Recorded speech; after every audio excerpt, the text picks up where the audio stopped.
majelis taklim. Ditanya, kenapa kamu hadir majelis taklim? Bulan depan saya mau mencalonkan jadi RT katanya.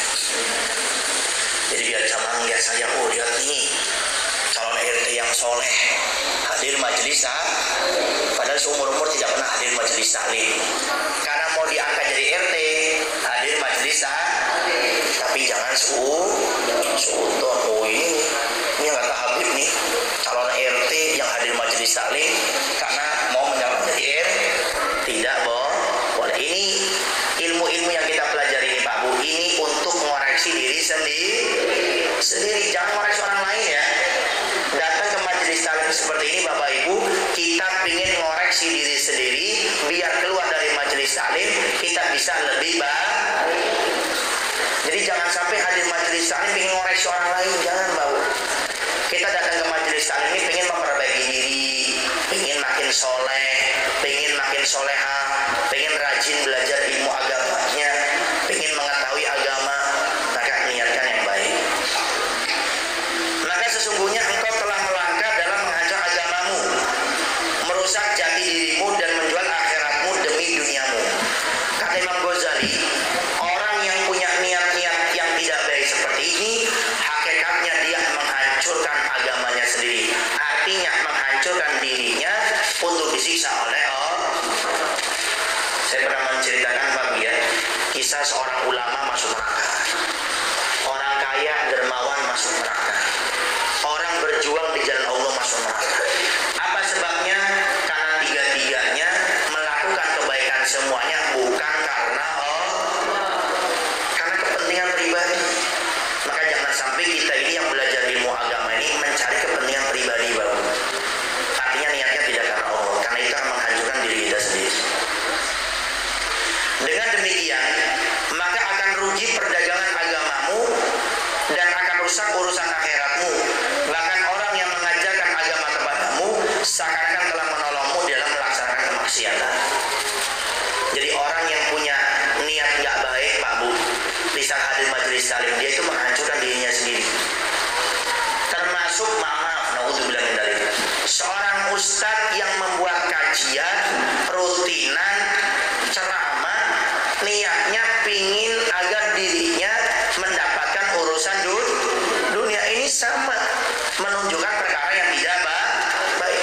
Ngajari jamaahnya belajar untuk cari dunia, dan dirinya pun niatnya membuat kajian untuk mencari dunia. Maka ini yang harus diwanti-wanti. Dia seakan-akan telah menemanimu di dalam kerugian, dan dia tidak jauh beda dengan orang yang menjual perdagangannya kepada para perampok yang ingin membunuhnya. Jadi seorang ustadz yang mengajarkan ilmu agama yang niatnya tidak baik, maka dia hakikatnya akan mengajari jamaahnya untuk membunuh dirinya sendiri. Apa kata Nabi Babu? Sebagaimana sabda Rasulullah SAW, man a'ana ala maksiatin walau bisatri kalimatin kana syarikan lahu fiha. Kata Nabi, barang siapa membantu sebuah kemaksiatan walaupun hanya dengan separuh kata, maka dia mendapatkan dosa yang sama dengan orang yang melakukannya. Contoh gini Bapak, ada ibu-ibu tanya sama ibu nih, Bu, punten, iya kenapa Bu? Tahu nggak tempatnya rumahnya Bang Emok? Oh, tahu tuh rumahnya.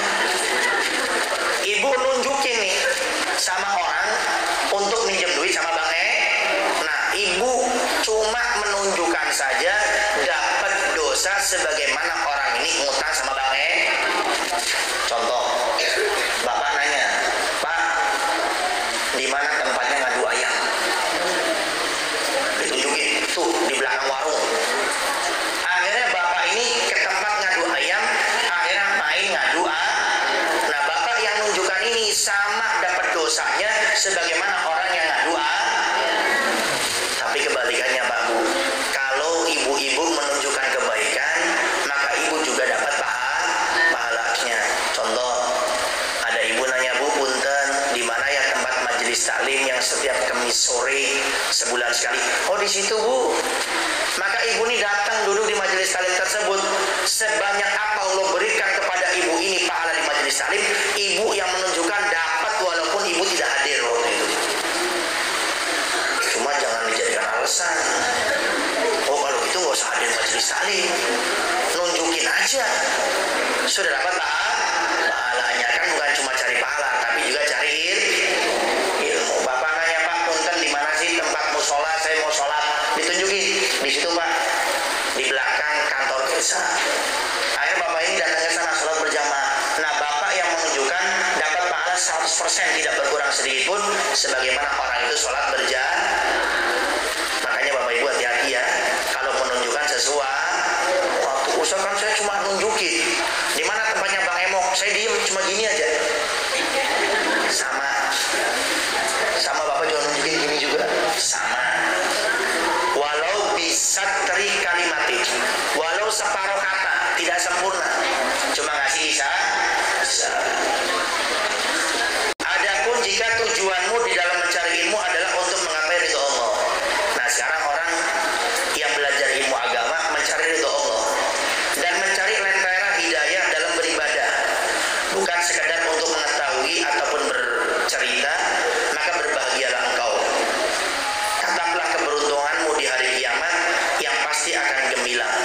Para malaikat senantiasa akan membentangkan sayapnya untukmu di setiap perjalanan, serta ikan-ikan di lautan akan membaca istighfar untukmu di dalam setiap gerakanmu. Jadi kalau Bapak Ibu, kita semuanya hadir majelis taklim niatnya karena mencari ridhonya kata Imam Ghazali, maka nanti malaikat-malaikat Allah akan membentangkan sayapnya untuk orang-orang yang berjalan ke majelis taklim. Ustaz, apa maksudnya orang yang ke majelis taklim malaikat membentangkan sayapnya? Ada pendapat yang mengatakan memang dibentangkan Pak Bu, sayapnya malaikat khusus untuk orang yang hadir majelis taklim. Saya tanya, ibu-ibu pernah nggak waktu datang ke sini melihat sayapnya malaikat? Pernah? Pernah nggak? Pengen lihat? Pengen katanya. Nabi saja Pak Bu melihat sayapnya malaikat Jibril, melihat malaikat Jibril itu pingsan Pak Bu. Rasulullah kira-kira ibu kalau melihat malaikat Jibril atau sayapnya malaikat kira-kira pingsan atau isden? Maka tidak usah, bisa saya pengen lihat. Nanti ada apa bahasanya itu? Ada pembukaan aura apa kayak gini ya. Nih coba lihat di depan. Nggak usah. Pendapat yang kedua mengatakan maksudnya ini adalah diberi pahala yang sangat besar sampai digambarkan malaikat saya membentangkan sayapnya. Saya tanya Pak Bu, kira-kira kalau ibu melihat ada seorang ibu jalan, tapi setiap jalan dibentangkan permadani merah, kira-kira orang itu orang hebat atau orang biasa? Hebat atau biasa? Hebat, jalan dibentangkan permadani merah. Ibu pernah lihat di tempat ini ada ibu jalan dibentangkan permadani merah? Ada? Tidak ada. Tapi ibu datang ke majelis taklim dibentangkan sayapnya malaikat. Tapi kita harus bangga Pak Bu. Kalau hadir majelis taklim harus bangga dalam artian senang, diberikan pahala yang sangat besar. Yang kedua, ikan-ikan yang ada di lautan itu semuanya Pak Bu kompak, satu suara, satu komando memintakan istighfar kepada Allah untuk orang yang hadir majelis taklim. Saya tanya, kira-kira ibu-ibu pernah nggak ngitung ikan yang ada di apa namanya? Apa itu kalau di kolam? Kira-kira ibu pernah ngitung nggak? Pernah ngitung nggak? Pak pernah ngitung? Kalau ada yang pernah ngitung, saya jawab nggak ada kerjaan. Kan dihitung.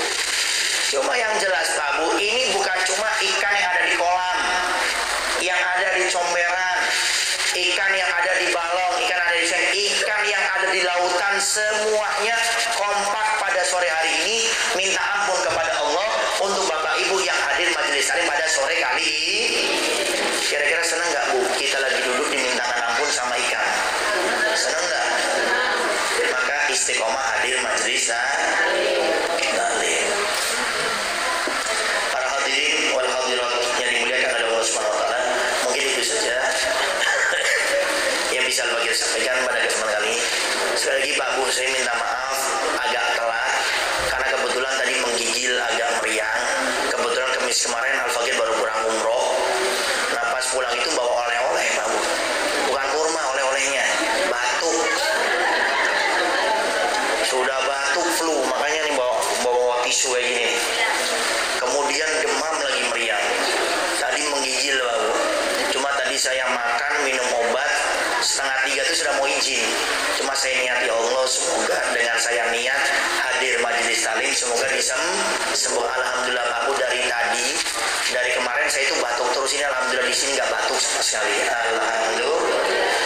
Tapi mudah-mudahan seterusnya jangan keluar batuk lagi nanti.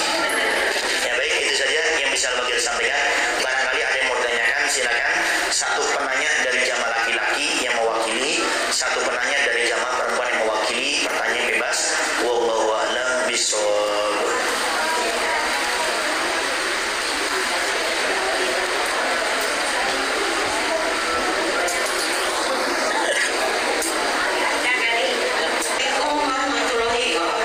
Assalamualaikum warahmatullahi wabarakatuh. Saya mau bilang, katanya perempuan itu di neraka semua. Kenapa Bu? Perempuan katanya di neraka semua. Berarti Ibu juga di neraka. Terus lanjut. Ibu paling capek ngurusin anak-anak, rumah tangga, itu ini dari pagi sampai sore. Yang paling capek, paling ada di neraka semua perempuan itu. Iya sih. Sekian aja. Wassalamualaikum warahmatullahi wabarakatuh. Assalamualaikum warahmatullahi wabarakatuh. Baik, dari yang laki-laki, yang bapak-bapaknya ada yang mau nanya? Yang mau nanya laki-laki, bapaknya angkat tangan aja ya. Nanti mic-nya dioper. Ada yang mau nanya? Bapak nggak nanya, apakah laki-laki semuanya masuk surga kebalikan perempuan? Ada yang laki-laki? Tidak ada ya. Jatahnya laki-laki dioper ke perempuan. Perempuan ada lagi yang mau nanya? Satu lagi. Kalau ada angkat tangan aja. Tidak ada? Baik. Bismillahirrahmanirrahim. Wallahu a'lam bishawab. Ada pertanyaan, apakah benar semua perempuan masuk neraka? Pada perempuan capek, hamil, melahirkan, menyusui, ngurus anak, nyuci baju suami, curhat aja Bu ya semuanya. Memang Nabi pernah mensabdakan seperti ini Pak Bu. Paling banyak penghuni neraka adalah paling banyak, bukan semuanya. Paling banyak penghuni neraka adalah Lalu sahabat bertanya, kenapa wahai Rasulullah, kok paling banyak penghuni neraka perempuan? Karena dua hal. Nah para perempuan tolong dijaga dua hal ini. Nabi sudah kasih tahu. Yang pertama, karena perempuan itu kurang bisa bersyukur. Ya, bersyukur itu adalah menerima atas apa yang telah Allah berikan kepada dia, mensyukuri nikmat yang ada. Maka kalau perempuan, umumnya juga laki-laki sebenarnya, cuma ini hadisnya memang waktu itu disampaikan untuk perempuan. Maka jadilah perempuan yang bersyukur. Khususnya kalau suami ngasih duit nggak banyak, biasanya sehari dikasih 30.000, tiba-tiba hari ini dikasih cuma 2.000, bersyukur. Kemudian yang kedua, penyebab perempuan paling banyak di neraka kata Nabi, karena durhaka sama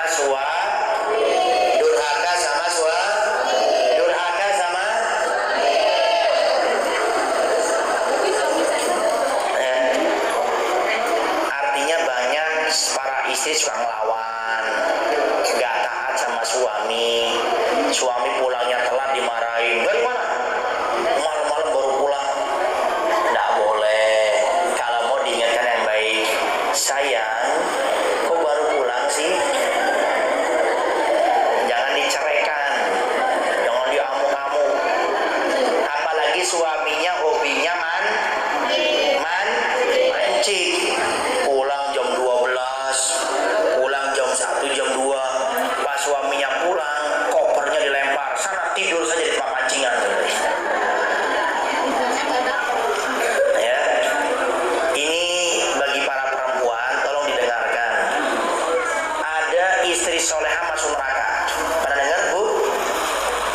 istri solehah masuk neraka. Ada istri solehah masuk neraka. Siapa itu? Istri yang baik ibadahnya sama Allah, baik sama manusia, tapi sama suaminya nggak baik. Contohnya apa, Mbak Bu? Ini yang paling sering banyak terjadi. Di saat suaminya bermaksiat, di saat suaminya tidak menjalankan kewajiban, di saat suaminya dolim sama istrinya nggak terima, marah-marah. Nah, ini banyak ini. Contoh, ada suami jarang sholat, Pak Bu. Ibu marah-marah. Pak, kenapa sih Pak jarang sholat? Nanti kalau mati masuk neraka mau tak? Nah, ibu tetap wajib mengingatkan, tapi jangan dengan marah-marah. Suami contoh nggak mau cari nafkah, hobinya mancing tapi nggak pernah ngasih duit. Ya Allah, kamu mancing. Ini buat dapur mana nih, nggak ngebul-ngebul. Maka ibu tidak boleh marah, apalagi berkurang khidmat sama suami. Gara-gara suami tidak baik, biasanya istri ini perlakuan sama suami berkurang. Karena suaminya tidak baik. Cukup ibu mengingatkan dosanya suami itu biar dosanya sama Allah. Yang penting ibu sebagai istri tetap mengingatkan dan jangan berkurang khidmatnya dan jangan sampai membangkang sama suami. Wallahu a'lam bishawab. Jelas Bu ya? Jadi tidak semuanya yang tidak bersyukur dan juga yang durhaka sama suami. Baik, mungkin itu saja yang bisa Al-Fakir sampaikan pada kesempatan kali ini. Bismillahirrahmanirrahim.